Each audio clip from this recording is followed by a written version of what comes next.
Hello. Please hit like button and subscribe my channel.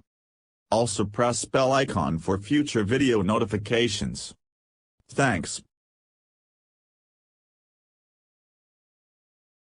Photo, pixel shot, Shutterstock. A lot of parenting advice is bad advice.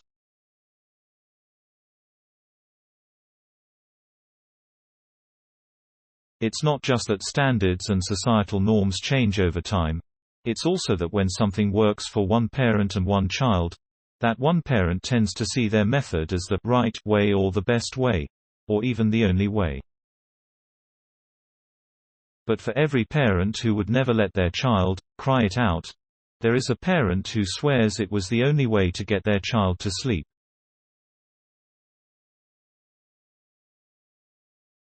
As such, a lot of advice that new parents receive is advice for the best way to raise specific children who are not their own kids. Video player is loading.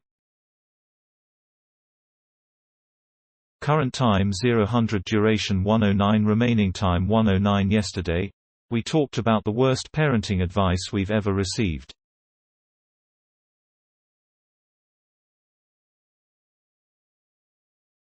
However, it's only fair to acknowledge that although too many people out there wrongly assume they know how to make you a better parent, once in a while, someone does bestow some true words of wisdom on us.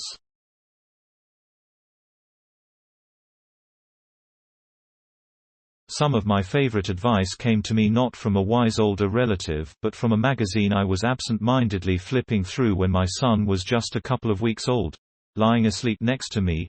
Clearly, sleep when the baby sleeps wasn't resonating with me.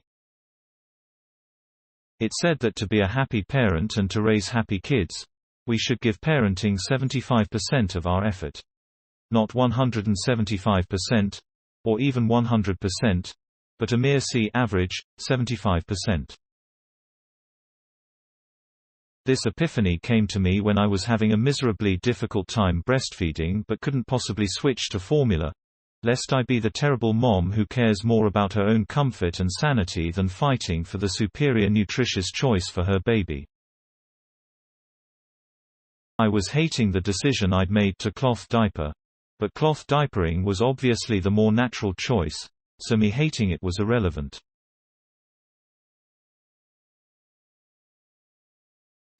Media may get a commission, sure. I'd heard the cliché that every parent has heard over and over again. Put your own oxygen mask on first. But our plane wasn't crashing and these things weren't an emergency, so it didn't feel like the advice applied.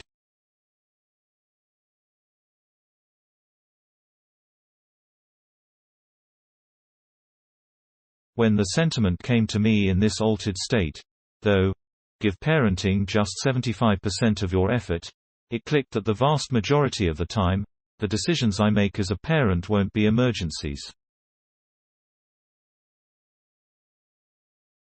But all the ways I might try to be perfect would take an incremental toll on me until I was a very good mother on paper, but not a real joy to be around.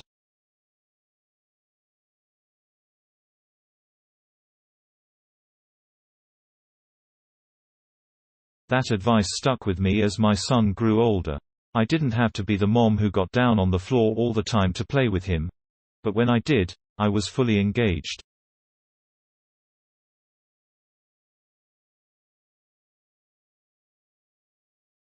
It's okay if my kid has eaten a lot of hot dogs in his life.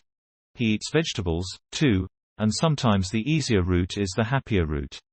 Not trying to do everything exactly right gives me more time and space to breathe, even without the oxygen mask.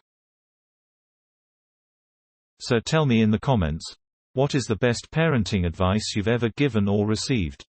What poignant guidance stuck with you for years? Or what tiny trick made one small corner of parenting easier for you?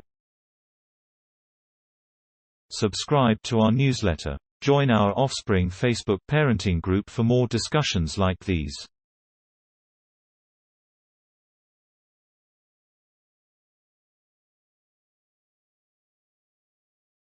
Thanks for watching. Please subscribe my channel for more how-to and informative videos.